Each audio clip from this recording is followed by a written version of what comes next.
다 함께 묵도하심으로 대림절 넷째 주일 예배를 하나님께 드리겠습니다.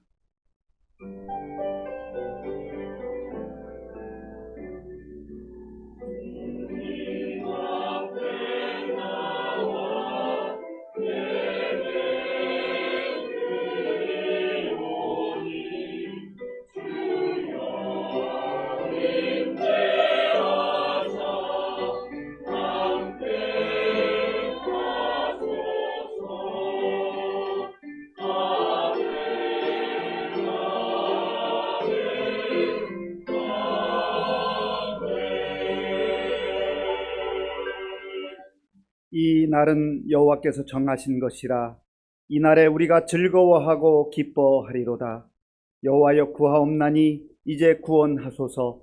여호와여 우리가 구하옵나니 이제 형통하게 하소서. 아멘.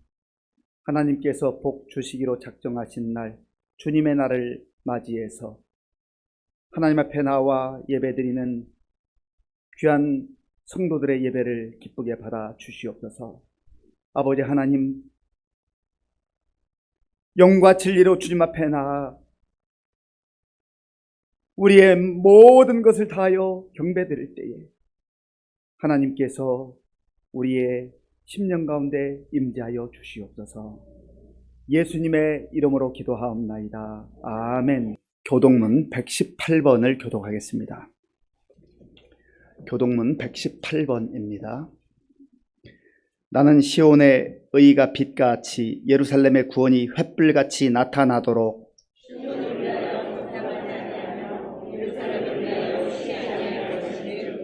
이방 나라들이 네 공의를 뭇 왕이 다 네 영광을 볼 것이요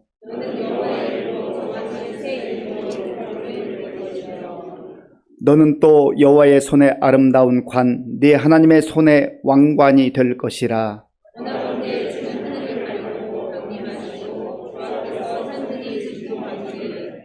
불이 섭을 사르며 불이 물을 끓임 같게 하사 주의 원수들이 주의 이름을 알게 하시며 이방 나라들로 주 앞에서 떨게 하옵소서.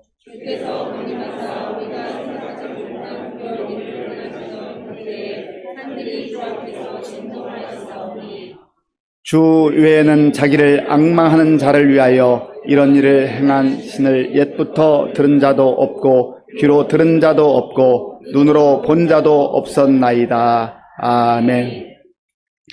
이 시간 지난 한 주간을 돌아보며 우리의 죄를 하나님께 참회하는 기도를 드리겠습니다.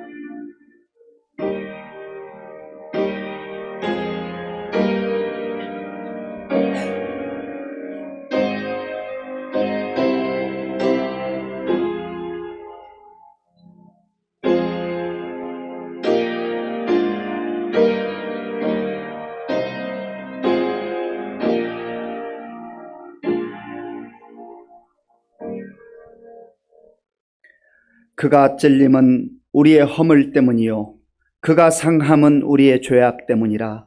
그가 징계를 받음으로 우리는 평화를 누리고 그가 채찍에 맞음으로 우리는 나음을 받았도다.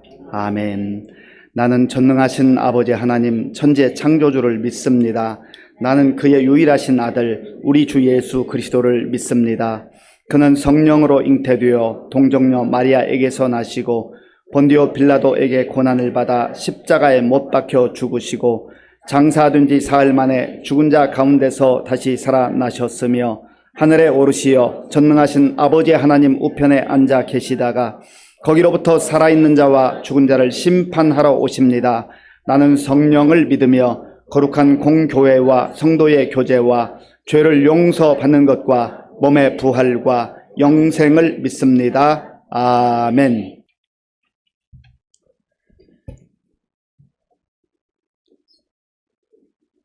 우리의 생명 되시고 빛 되시는 임마누엘 여호와 하나님께 감사합니다. 어제나 오늘이나 변함없이 함께 하심 또한 감사를 드립니다. 주님의 음성을 듣기를 원하고 주님을 만나기를 간절히 원하는 주님의 백성들 원근각지에서 주님 전에 모였사오니 이 시간 주님께서 임재하셔서 저희들의 찬양과 경배를 기뻐받아 주시옵소서. 만왕의 왕으로 오신 예수님을 경배합니다. 우리를 죄악에서 구원하시려고 육신을 입어 사람으로 오신 우리 주 예수 그리스도를 기쁨으로 찬송드리며 감사와 영광을 올려드립니다.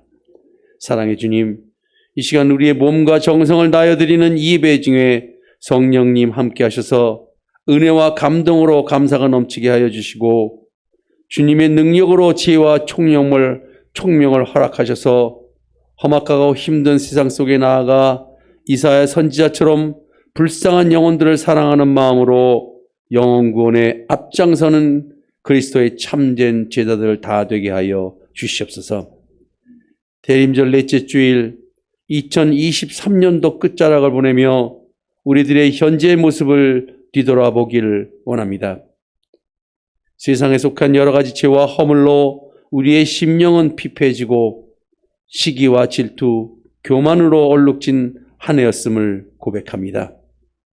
저희들의 이 모든 죄와 허물을 용서해 주시고 깨끗하고 정결한 마음으로 성탄을 맞이하게 하시고 다시 오실 예수님을 간절한 마음으로 기다리게 하옵소서.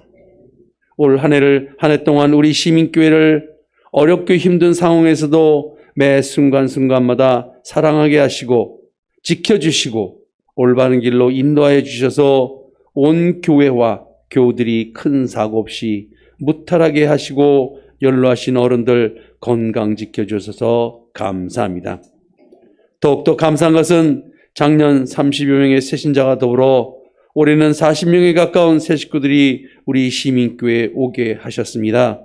주님, 2024년도 새해에는 피치 못할 사정으로 교회를 떠났던 많은 성도님들 다 돌아가게 하여 주시고 올해보다 두세 배 많은 새 식구들이 저희 교회를 찾아오는 놀라운 역사가 있게 하여 주시옵소서.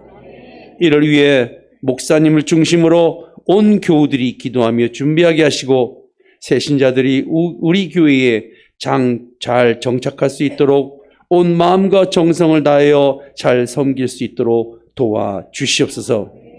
은혜로우신 주님, 내일 성탄절 예배 후에 주님의 몸된 교회 의정부 시민교회를 위해 눈물과 수고와 헌신으로 충성을 다하고 때가 되어 은퇴하는 2명의 장로님들과 5명의 안수 집사님들과 4명의 권사님들의 은퇴식을 갖고자 하오니 이들 11명의 은퇴자들을 위로하여 주시옵소서.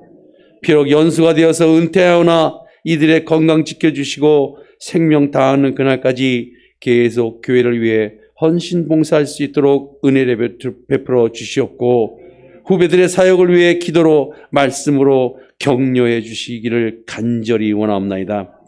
오늘 저녁 오랜 기간 계획하고 준비한 성탄전야 축제 한마당에 교회 학교를 비롯한 온 교우들이 적극 참여하여 성탄의 기쁨을 함께 나누고 주님의 사랑을 온 마음으로 느낄 수 있는 소중한 시간 되게 하여 주시옵소서. 사람은 떡으로만 살 게 아니요 오직 하나님 말씀으로 산다는 말씀 따라 서양선 목사님 우리의 마음에 생명의 귀한 말씀을 준비하셨습니다. 구유에 오신 예수님라는 제야의 말씀을 전할 때에 그 선포되는 말씀에 주님의 능력을 더하셔서 감동과 감사가 넘치는 소중한 시간 되게 하옵소서. 찬양을 준비한 시온 찬양대 찬양을 기뻐 받아주시옵고 오직 하나님께만 영광되게 하시고 듣는 저희들에게는 은혜의 시간 되게 하옵소서.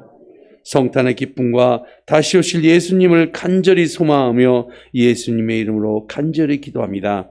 아멘. 하나님께서 오늘 우리에게 주시는 말씀은 누가복음 2장 1절에서 7절까지입니다. 신약 성경 88쪽 누가복음 2장 1절에서 7절까지 말씀을 교독하겠습니다.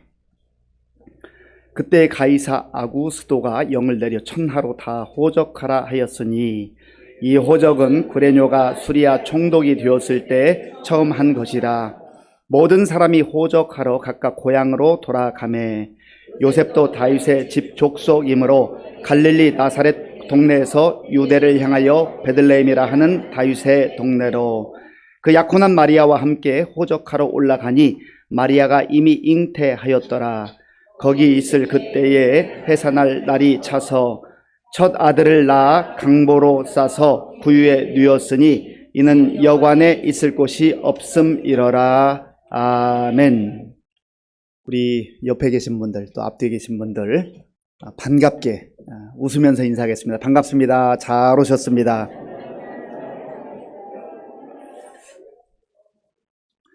예, 역시 웃으면서 인사하시면 좋겠습니다. 우리 교회 표어로 인사하시죠. 우리는 함께 웃고 함께 우는 성령 공동체입니다. 아멘. 오늘 대림절 넷째 주일이지만 내일이 성탄절이잖아요. 우리 메리 크리스마스를 한번 서로 인사하겠습니다. 메리 크리스마스.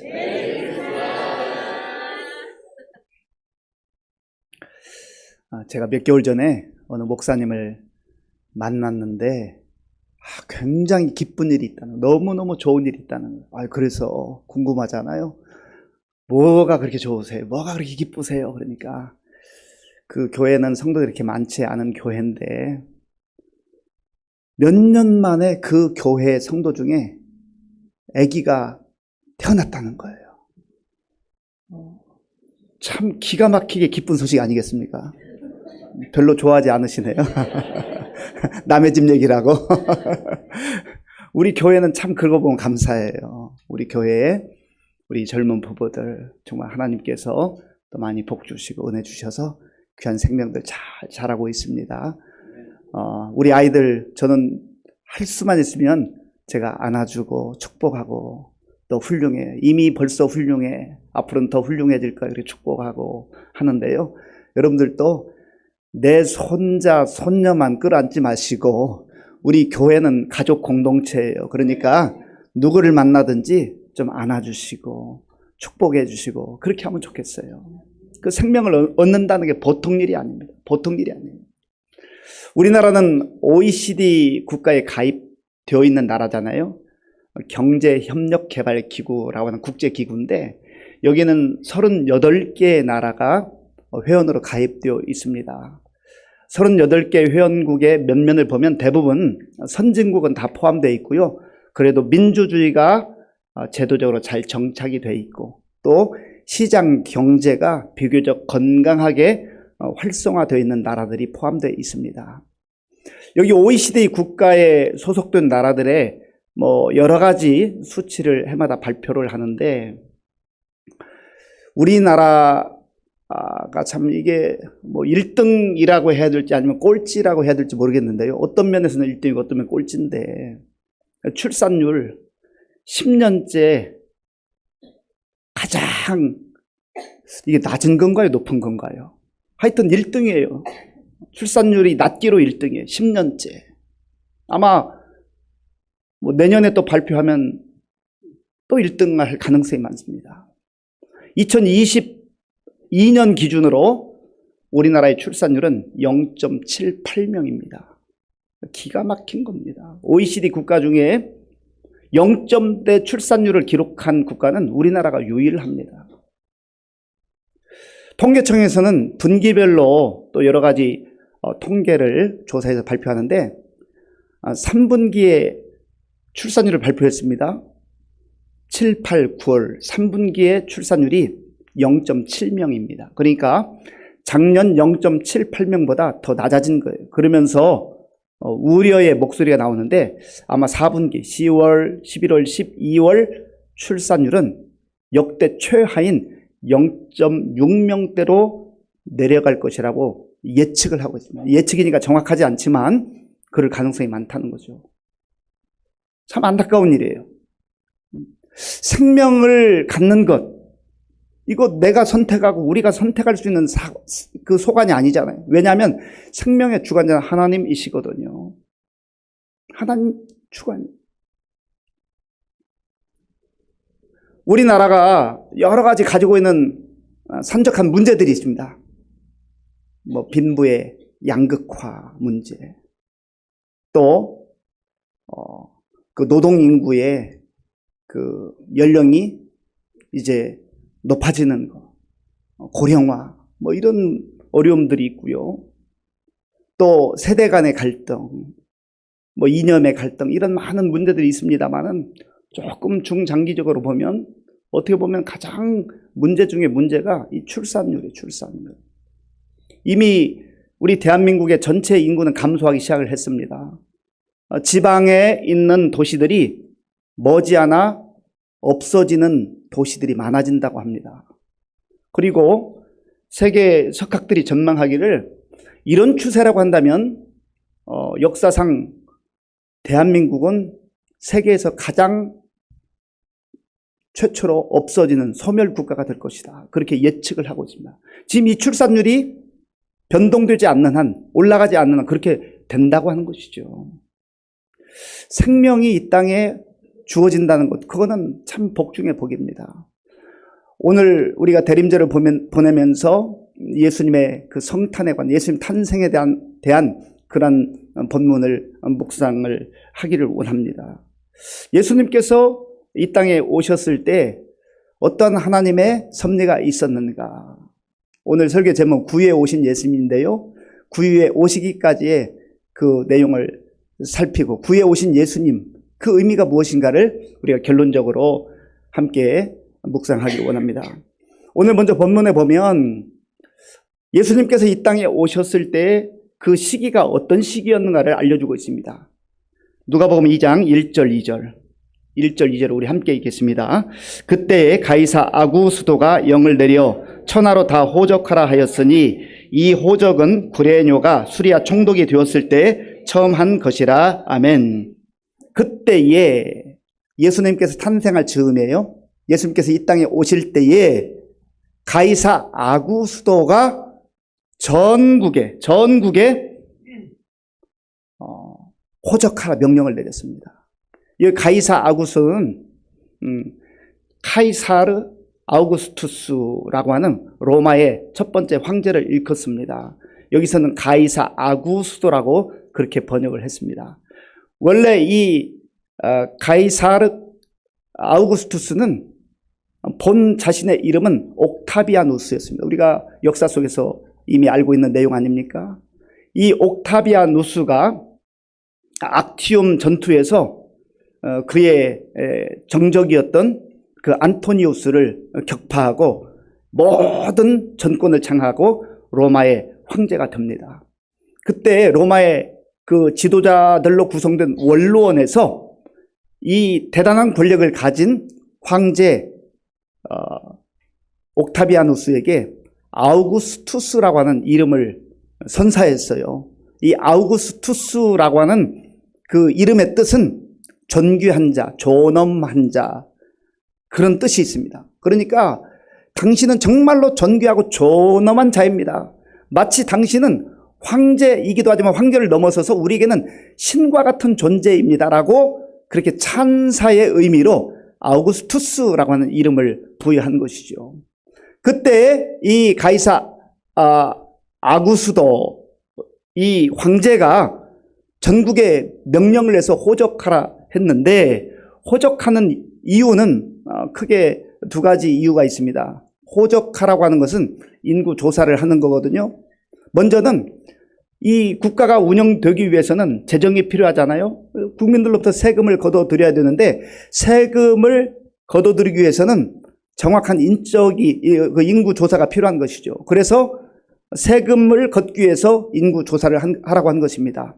그리고 또한 두 번째 이유는 그 광활한 제국을 잘 다스리기 위해서는 그 치안을 유지하기 위해서 군인이 필요하잖아요. 군대. 그래서 군인을 이제 보충하기 위해서는 자료가 필요한 것이죠. 이런 목적으로 호적을 하라고 명령했던 것입니다. 가이사 아구스도 입장에서는 황제로서 자기 나라를 든든하게 하고 또 재정을 견고하게 하기 위해서 이런 명령을 내린 거죠. 그러면 이 역사, 이 로마 제국은 이 황제가 이끌어가는 것인가? 이 그때라고 하는 이 한마디가 굉장히 중요한데요. 그때라고 하는 것은 이 가이사 아구스도가 황제로 있을 때에 모든 주권을 가지고 다스릴 때, 명령할 때, 그리고 특별히 호적하라고 명령했을 그때를 말합니다. 헬라어에는 시간을 의미하는 두 단어가 있는데 하나는 크로노스라고 하는 단어입니다. 크로노스는 물리적으로 흘러가는 시간을 말해요. 우리가 보통 알고 있는 시간이 흘러간다라고 하는 그 시간을 말할 때 크로노스라고 합니다. 연대기적 시간을 말하는 것이죠. 그런데 그러한 흘러가는 시간 속에 특별히 의미 있는 중요한 시간들을 말할 때 카이로스라고 합니다. 카이로스. 이것은 어떤 전환점을 말하기도 하고 그리고 어떤 사건이라는 창조적 시간을 말하기도 해요. 그래서 일반적으로 이 카이로스라고 할 때는 하나님의 시간이라고 우리가 하나님의 역사하심, 하나님의 창조하심, 하나님의 역사를 다스리심을 일컬을 때 카이로스라고 하는 시간을 말합니다. 그래서 지금 1차적으로는 아구수도가 호적을 하라고 명령을 한 것이지만 그 세상의 모든 역사 속에서 하나님의 타이밍이 있다는 것, 하나님의 시간이 작동한다는 겁니다. 사람이 역사를 이끌어가는 것 같고 국가를 이끌어가는 것 같지만 그러나 세월을 가만히 뒤돌아보면 그리고 모든 현상들을 면밀히 검토해보면 하나님의 타이밍이 있다라고 하는 거예요. 우리 그리스도인들은 그저 단순히 흘러가는 시간, 크로노스적 시간을 살아가는 사람들만이 아니에요. 우리의 지난 삶을 가만히 돌아보면 우리의 생애 속에서 하나님께서 역사하시고 하나님께서 우리를 만나주시고 하나님께서 우리를 불러주시고 하나님께서 우리를 큰 은혜 가운데 인도하셨던 그러한 일들이 있을 겁니다. 하나님께서 개입하셨던 그러한 중요한 시간들이 있었을 거예요. 물론 하나님의 모든 손길이 우리의 인생 가운데 다 미치지만 그러나 그 가운데서도 우리의 인생에 정말 기억될 만한 그런 일들이 있단 말이죠. 하나님의 타이밍이에요. 황제가 권력자가 그리고 세상에서 많은 것을 가진 자들이 뭔가 주도적으로 이끌어간다고 생각하지만 그러나 하나님의 모든 주권하에 있다라고 하는 거예요. 오스 힐먼이라고 하는 분이 하나님의 타이밍이라고 하는 책을 썼습니다. 자기의 개인적 경험과 그 삶 속에서 있었던 수많은 역경과 고난 가운데서 하나님의 타이밍이 어떻게 자기 인생 가운데 임했고 하나님의 카이로스가 어떻게 자기 인생을 인도했는지를 간증하는 식으로 고백한 책이 바로 하나님의 타임이라는 책이에요. 그 오스 힐먼에게만 그런 하나님의 타임이 있었겠습니까? 아니에요. 예수님께서 탄생하시던 그 시간도 마찬가지고 또 세계에 지금까지 있어왔던 모든 사건도 그렇고 오늘 우리 개인의 인생, 우리 가정의 모든 여정, 우리 교회, 우리나라와 민족도 하나님께서 하나님의 때에 하나님의 은혜로 인도해 주신 줄로 믿습니다. 그래서 여기서 그때라고 할 때 우선 1차적으로는 가이사 아구수도가 천하에 다 호적하라고 명령을 내린 때이기도 하지만 보다 더 중요한 것은 하나님의 타이밍이 있었다라고 하는 것입니다. 사실 우리 역사를 봐도 그렇잖아요. 역사를 BC와 AD로 나누지 않습니까? Before Christ, 예수님 전의 역사, 그리고 아노 도미니, 주님의 해, 구주가 탄생하신 그 해를 기점으로 새로운 역사가 시작되는 것이죠. 우리 인생도 마찬가지예요. 내가 예수님을 믿기 전의 인생은 BC예요. BC의 인생. 예수님 만나기 전의 인생. 어떻게 보면 의미 없는 인생. 그저 이 세상의 모든 것을 쏟아붓는 인생. 그런데 우리 각자에게도 예수님께서 불러주신 하나님의 카이로스 그 시점을 기준으로 AD의 인생이 시작되는 것이죠. 아노 도미니, 이제는 내 안에 주님이 주인으로 계시고 왕으로 계시고 구주로 계셔서 내 인생을 이끌어 주신다. 이 광야 같은 세상 속에서도 우리의 삶을 인도해 주시고 영원한 하나님의 나라까지 우리를 인도해 주신다고 하는 그런 믿음으로 살아가는 것입니다. 하나님의 인도하심은 시간만 주관하시고 다스리시는 게 아니에요. 하나님의 역사하심과 인도하심은요, 장소, 공간까지도 하나님께서 구체적으로 인도하신다고 하는 것을 예수님의 탄생을 통해서 우리가 볼 수가 있는 겁니다. 자, 본문 3절과 4절, 3절과 4절을 제가 읽겠습니다. 모든 사람이 호적하러 각각 고향으로 돌아가매 요셉도 다윗의 집 족속이므로 갈릴리 나사렛 동네에서 유대를 향하여 베들레헴이라 하는 다윗의 동네로. 아멘. 모든 사람이 호적하러 각각 고향으로 돌아갔다. 그때가 언제예요? 가이사 아구스도가 명령을 내렸을 때. 그런데 바로 이때는 하나님의 타이밍이라고 했어요. 갈라디아서 4장 4절을 보면 하나님의 타이밍에 대해서 말하고, 또 이제 성경 곳곳에서 하나님께서 시공간의 모든 부분을 다스린다는 내용이 나옵니다. 갈라디아서 4장 4절 우리 함께 읽겠습니다. 때가 참에 하나님이 그 아들을 보내사 여자에게서 나게 하시고 율법 아래에 나게 하신 것은. 아멘. 때가 참에, 때가 참에. 하나님의 때가 찬 거예요. 하나님이 계획하신 그 때가 되었을 때 하나님께서 그 아들을 보내셨다. 어디로 보내시는가? 장소가 있어요. 공간이 있어요. 바로 그 장소와 공간이 베들레헴이라고 하는 곳입니다. 베들레헴. 예수님은, 메시아는 반드시 베들레헴에서 태어나셔야 돼요. 이것이 하나님의 약속이에요. 하나님께서 선지자를 통해서 약속해 주셨던 예언이에요. 우리가 하나님의 말씀 성경을 믿잖아요. 하나님의 말씀을 믿는다는 의미는 이 말씀을 주신 하나님을 믿는다라고 하는 의미예요. 그런데 하나님께서 우리에게 약속해 주신 이 말씀이 약속대로 지켜지지 아니하고 약속대로 성취되지 않는다고 한다면 우리가 어떻게 이 말씀을, 이 약속을 믿을 수 있겠어요? 어떻게 그 약속을 주시고 말씀을 주신 하나님을 믿을 수가 있겠습니까? 그런데 하나님께서 약속하신 말씀 반드시 하나님의 때에 이루어져요. 그것이 시간이 되었던 장소가 되었던 마찬가지라고 하는 겁니다.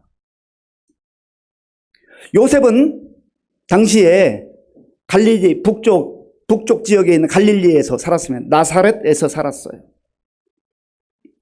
나사렛에서 호적을 하지 아니하고 자기 조상들의 고향인 베들레헴으로 내려가서 호적을 합니다.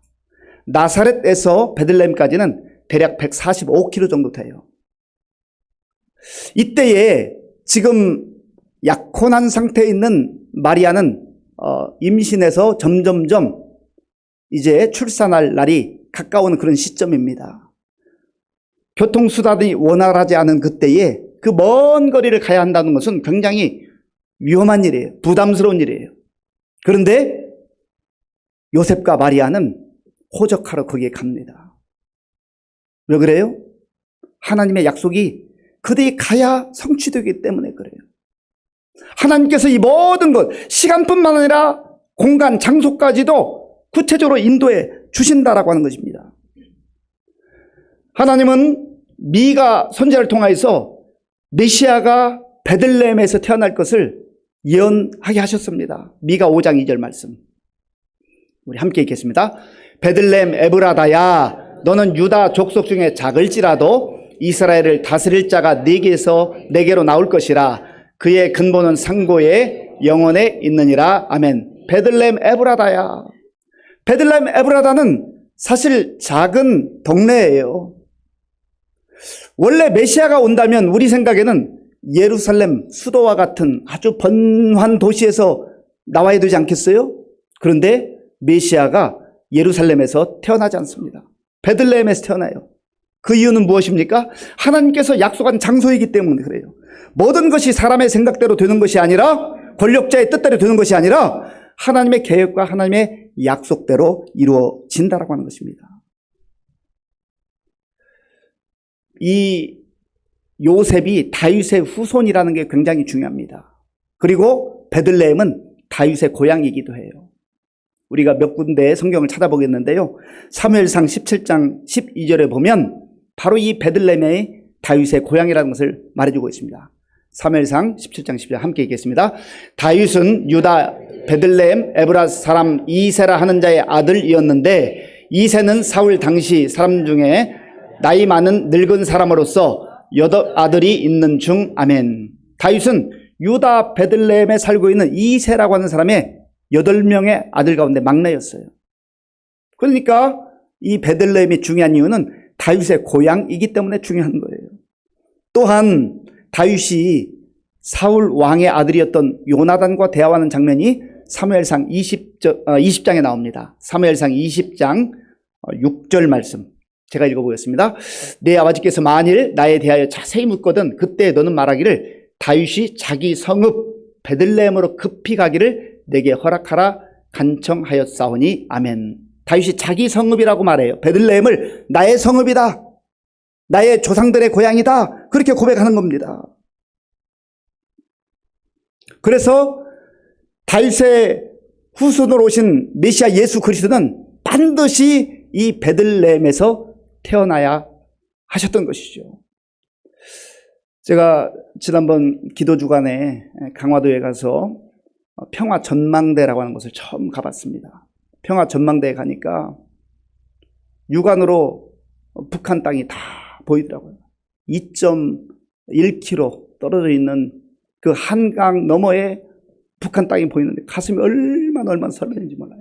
저 멀리는 송악산도 보이고 또 왼편으로는 황해도 연백이 보였어요. 그 땅을 바라보는데 가슴이 뭉클해요. 가슴이 떨려요. 그리움 금강산, 거기 여러 명의 우리 국내 대표적인 가수들이 이 그리운 금강산을 부르는데 제가 10번도 더 불렀던 것 같아요. 10번도. 조수미 씨, 신영옥 씨, 또 다른 테너 가수들. 그 북녘에 대한 그리움이 있어요. 저희 아버지의 고향이거든요. 저희 할아버지의 고향이거든요. 그 땅, 제가 태어난 곳은 아니지만 아버지의 고향이기 때문에, 할아버지의 고향이기 때문에 늘 그곳을 향한 갈망이 있습니다. 그러니까 이 요셉도 바로 호적하러 갈 때 그 땅을 향하여 가는 것이죠. 본문 5절과 6절 말씀, 5절과 6절 제가 읽겠습니다. 그 약혼한 마리아와 함께 호적하러 올라가니 마리아가 이미 잉태하였더라. 거기 있을 그때에 해산할 날이 차서 아멘. 그 약혼한 마리아와 함께. 사실 이 마리아가 잉태하게 된 것은 성령으로 잉태가 된 거예요. 그런데 요셉의 입장에서는 그거 받아들이기가 쉬웠겠습니까? 그런데 성령께서 주의 사자가 나타나셔서 말씀해 주신 거예요.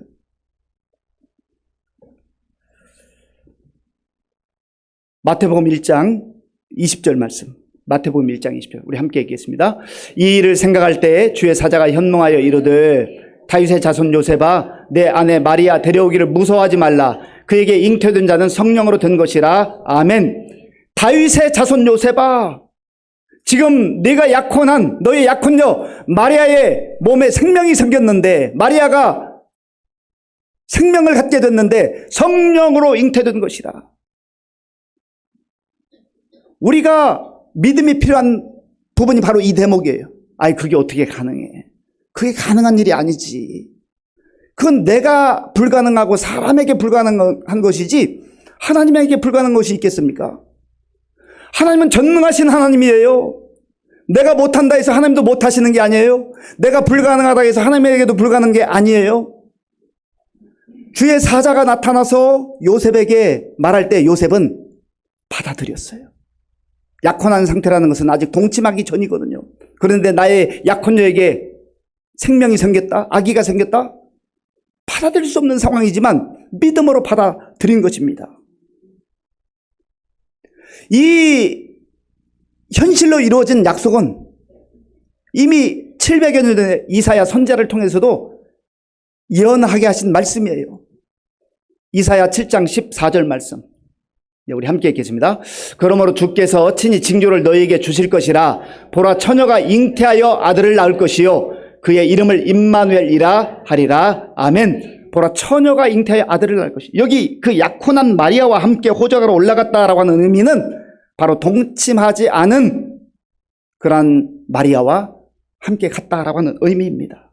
그런데 이 마리아와 함께 갔을 때에 이제는 출산이 임박해서 출산하게 되는데 예수님의 출산하는 그 장면이 7절에 나오는데 기가 막힙니다.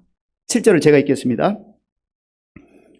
첫 아들을 낳아 강보에 싸서 구유에 누였으니 이는 여관에 있을 곳이 없음이라라. 아멘. 첫 아들을 낳아 강보에 싸서 어디에 누였다고요? 구유에 누였다. 구유. 구유가 무엇입니까? 구유는 파트너라고 하는 단어인데요.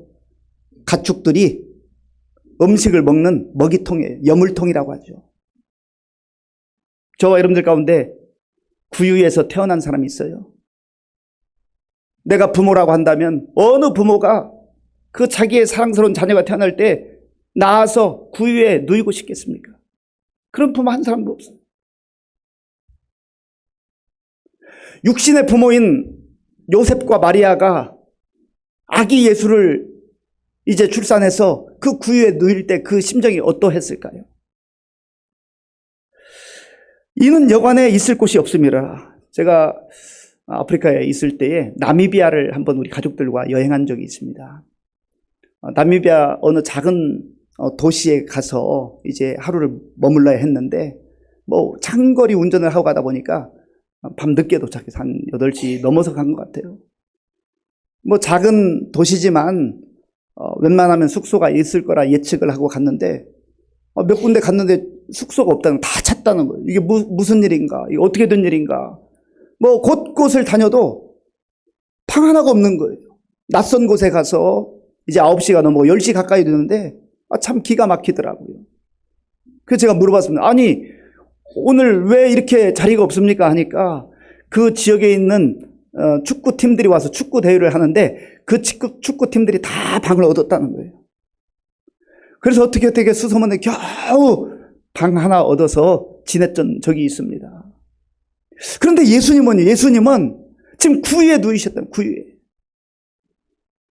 구유에 요셉과 마리아가 그 아기를 출산하고 거기에 누일 때 얼마나 마음이 힘들었겠어요.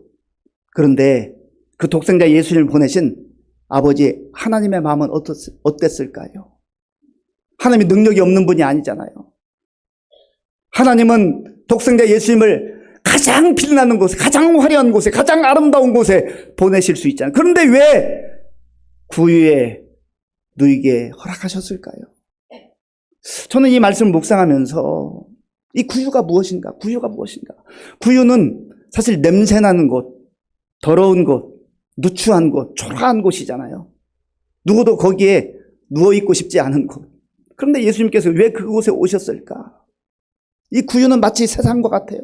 죄로 가득한 세상, 죄로 가득한 세상에 예수님께서 죄 없는 하나님의 아들이시지만 그곳에 오신 거예요. 이 구유는 어찌 보면 저와 여러분의 마음과 같은 곳이에요. 저와 여러분의 마음이 더럽고 추하고 죄로 가득 쌓여있고 냄새나고 그러한 저희들의 마음이라는 거죠. 바로 우리가 그런 존재라는 거예요. 그런데 예수님께서는 다른 깨끗한 곳에 가실 수도 있지만 하나님께서 아파하시면서도 이것을 인내하시고 이 구유에 그 마리아 요셉이 누일 때 허락하신 이유는 바로 구유와 같이 더럽고 냄새나고 누추한 우리에게 들어오시기 위해서, 우리 인생 가운데 오시기 위해서 주님께서 그 낮은 곳에, 초라한 곳에 오셨다라고 하는 것입니다.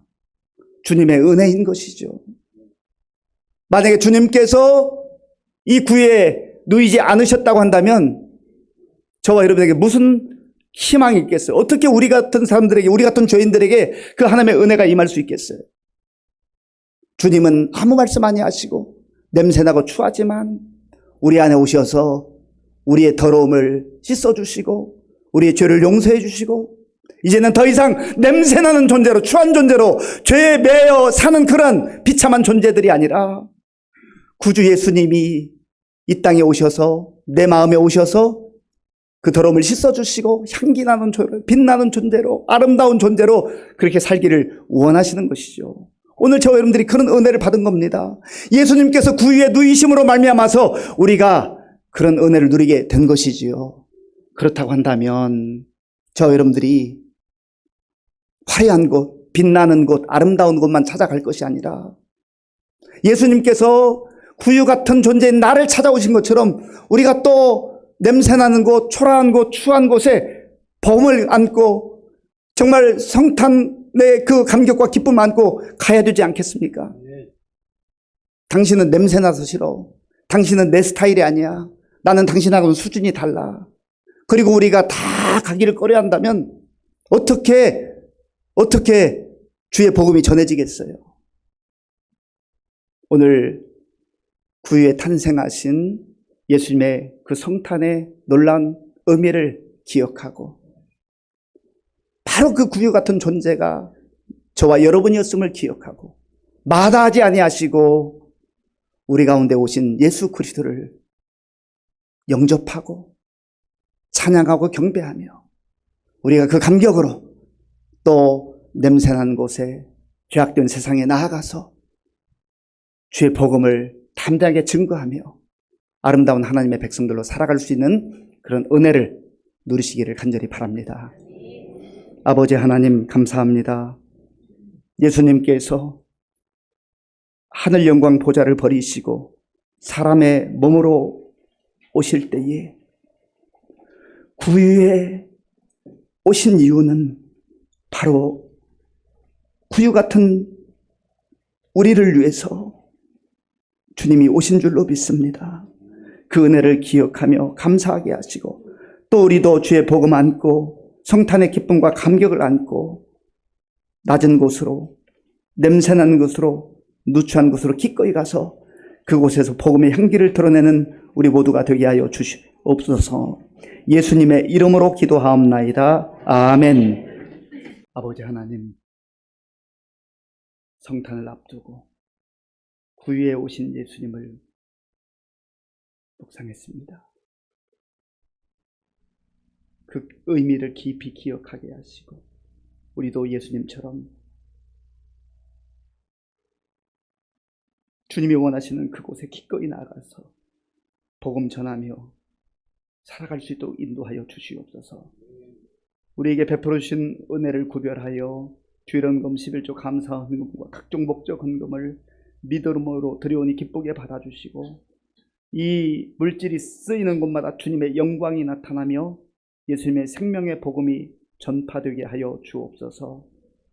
우리 성도들 가운데 영적으로 무기력에 빠져 있는 분들 다시금 말씀이 생각나게 하시고 성령의 능력으로 회복되는 역사가 있게 하여 주옵소서.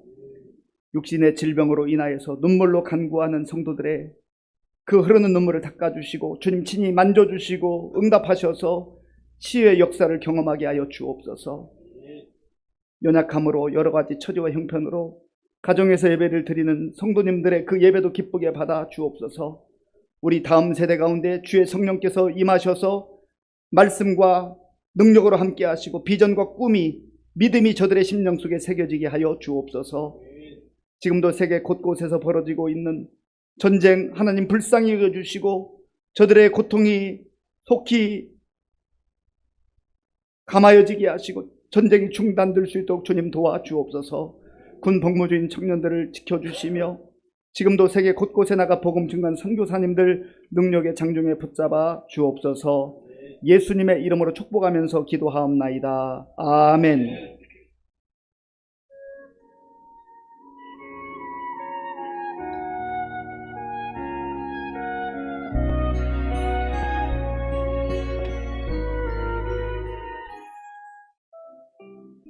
대림절 넷째 주의 교회 소식 전해드리겠습니다. 오늘 오후 찬양 예배는 드리지 않고 저녁 6시 성탄 전야 축제로 모이도록 하겠습니다. 내일 25일은 오전 11시에 성탄 축하 감사 예배로 드리며 은퇴식이 있습니다. 지난 주일 공동의회에서 양승주 원로 장로님 추대건이 통과되었습니다.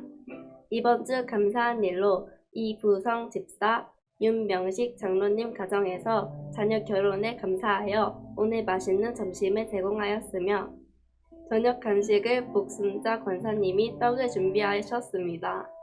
각 여전도회와 구역장 권찰 모임은 주보를 참조하시기 바랍니다. 항존직 픽택자 교육이 30일 토요일 오전 10시 당회실에서 있습니다.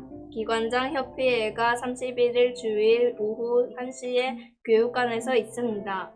성구연신 예배가 31일 주일 오후 11시 30분에 드리우며 예배 후 안수 기도를 실시하오니 원하시는 성도님들께서는 기도 제목을 준비해 주시기 바랍니다.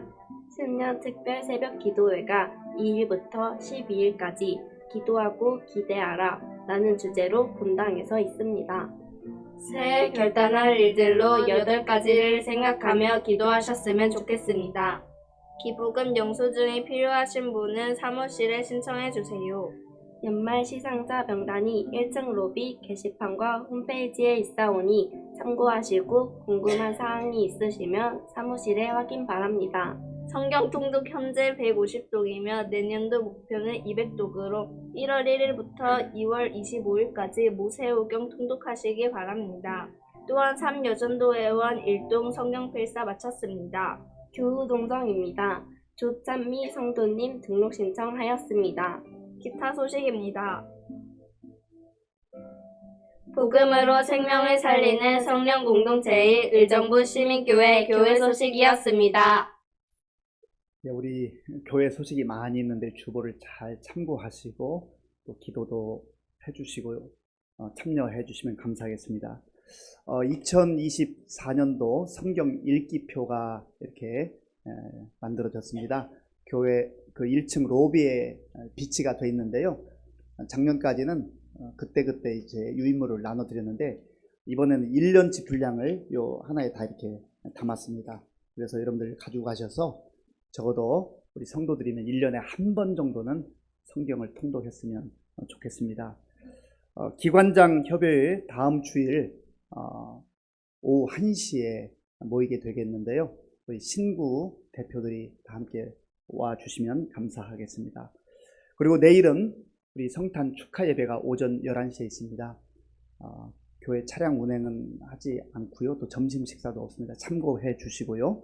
그리고 예배 중에 은퇴식이 있는데 은퇴하는 분들이 많기 때문에 사진 촬영 예배 후에 사진 촬영 시간이 좀 많이 소요될 것 같아서 10시부터 10시 30분까지 가족들이 좀 먼저 오셔서 사진 촬영을 하게 되면 시간을 좀 절약할 수 있을 것 같습니다. 참고해 주시기 바랍니다. 오늘 오후 찬양 예배는 없고요. 오후 6시에 성탄 전야 페스티벌이 있습니다. 우리 유치부로부터 청년도 각 기관에서도 많이 준비하고 계신데요. 우리 많은 성도들 오셔서 함께 예수님의 탄생을 축하하고 기뻐하는 복된 시간이 되었으면 좋겠습니다. 우리 청년부 예배는 평상시에는 3시인데 오늘만 오후 2시에 드리도록 하겠습니다. 우리 교회에 또 반가운 분이 오셨는데요. 김지 성도님 청년 때에 신앙생활 열심히 하다가 결혼한 이후에 또 상당히 오랜 기간 중단하셨다가 지난주에 오셔서 예배 드리셨고 또 오늘 오셔서 예배를 드리게 됐습니다. 아마 재등록을 하셔야 될 건데 어쨌든 잘 오셨고요. 우리 주의 사랑으로 환영합니다. 우리 잠깐 일어나 주시겠습니까? 네, 하나님 감사합니다. 청년 시절에 함께 예배드리고 기도했던 이 예배당에 우리 김지 성도님 많은 세월이 지났지만 불러주셔서 다시금 우리 주님 의지하고 믿음으로 살아갈 수 있도록 도와주셔서 감사합니다.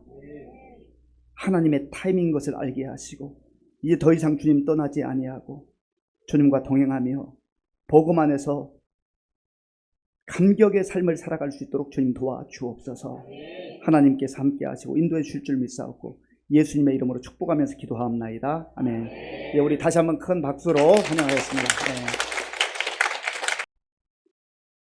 지금은 우리 주 예수 그리스도의 은혜와 우리 아버지 하나님의 크신 사랑과 성령님의 교통하심과 역사하심과 위로하심이 구유에 오시기까지 낮아지신 예수님을 우리의 주님으로 구주로 영접하고 환영하며 성탄의 기쁨과 감격을 누릴 뿐만 아니라 세상에 전하기로 결단한 모든 성도들 머리 위에와 우리의 자녀들과 일터 위에와 몸된 교회 위에와 우리나라와 민족 가운데 이제로부터 영원토록 함께 하옵시기를 간절히 축원하옵나이다. 아멘.